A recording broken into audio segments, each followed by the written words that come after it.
Hey there, it's Seb Fry here with another exciting episode of It's a Seb Show. And today I want to talk about canceling the purchase agreement if you are the seller. Now, I've had some other episodes where I've been talking about, like, if you're a buyer and you want to cancel the contract. But what if you're a seller and you want to cancel the contract? Let's just say you've entered into a contract to sell your home, but now things have changed and you've just changed your mind, or who knows what happened, and you no longer want to sell your home. What can you do?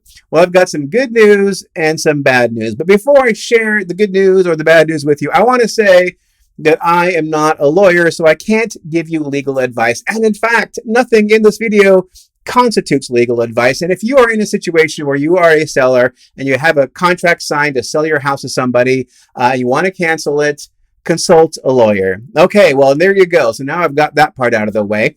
So let me just put it to you this way. The standard California purchase agreement, which is used by realtors in the vast majority of resale homes, like when you own your home and you're selling it. This is not for new construction, right? And some areas like Silicon Valley and San Francisco, they might have their own specialty contracts that they use. But most people use the standard California residential purchase agreement to sell a house. Okay, so that contract is very buyer friendly, right? Like, it's not really super seller friendly. It's very buyer friendly because it gives the buyer a number of ways to get out of the contract, right? So the buyer, along the course of purchasing your property, there are several things the buyer has to do, and they're telling you they're going to do this because this is their offer to you, remember, right? So they're saying, hey, I'm going to close this house in 30 days, right? But on the way to a 30-day close, there are some things I'm going to do, right? So like the number one thing they're going to do is they're going to put their earnest money deposit into escrow. And the contract by default says 3 days. A lot of times these days, buyers are putting their earnest money deposit into escrow within 1 business day, right? And then they're going to say, hey, within a certain number of days, I'm going to complete my due diligence, complete my inspections, and release my inspection contingency. And also, I may be getting an appraisal and I'll have a contingency that says, hey, the property must appraise for at least the contract price. And if it doesn't, I can cancel the contract for that reason. Then they're saying I need to get a loan. So I'm going to say my offer is contingent on me successfully getting a loan. And of course, at the very end, I'm going to say I'm going to close this thing within 30 days, right? So these are a number of points in the sale process where the buyer has to take an action, right? So they'll have their contingencies, like your inspection contingency, loan contingency. Maybe they'll even have the contingency on the sale of their current home. That's happening a lot these days. There's a lot of move-up buyers right now, or even move-down buyers, right? So they might make a contingent on the sale of an existing home, right? So the buyer has to release these contingencies at certain points, right? And it's specified in the contract how much time they are given to do each of these actions. And if the buyer fails to take any of those actions, like put their money into escrow, release their inspection contingency, release their appraisal contingency, release the sale of their home contingency, release loan contingency, and finally actually close escrow, if the buyer does not do any of these things, which the buyer said they were going to do, and that's what you agreed that the buyer was going to do, then you, the seller, can cancel the contract. But first, you can't just snap your fingers and say, hey, it's been a week, I'm canceling the contract. No, not that simple.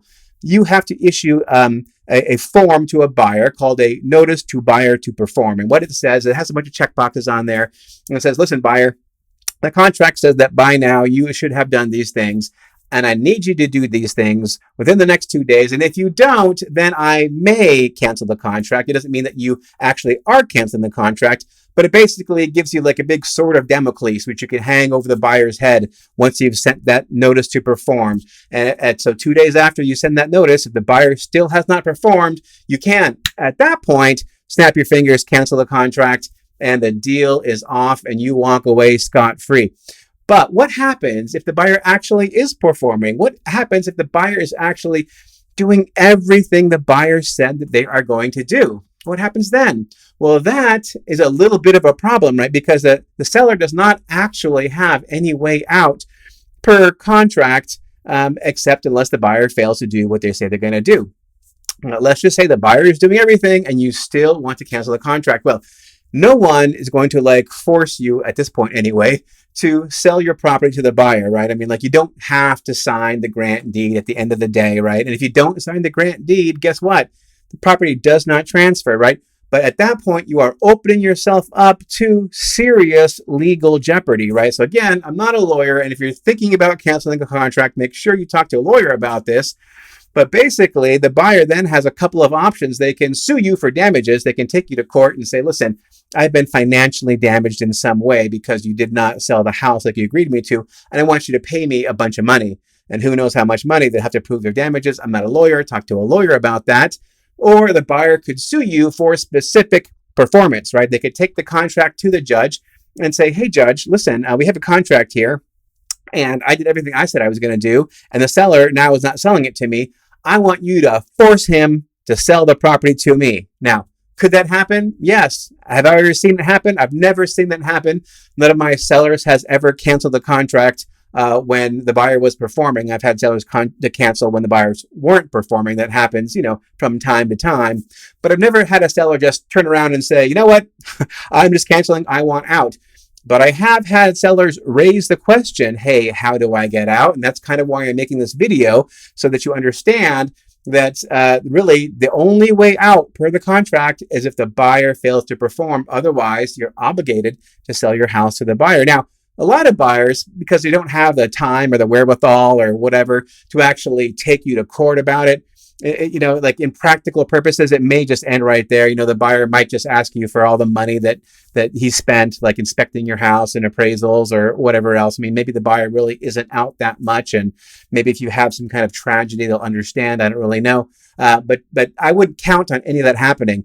I would count on there being kind of a big kerfuffle about it, right? If you were to cancel your contract, if you're the seller and the buyer did everything they said they were going to do, I would plan on there being a lot of wailing, gnashing of teeth, and lawyers getting involved, and a very, very stressful situation. So the point is that if you're a seller and you sign on the dotted line, actually, there is no more dotted line, and you don't even sign it, just click, click, click, the old e-signature there, right?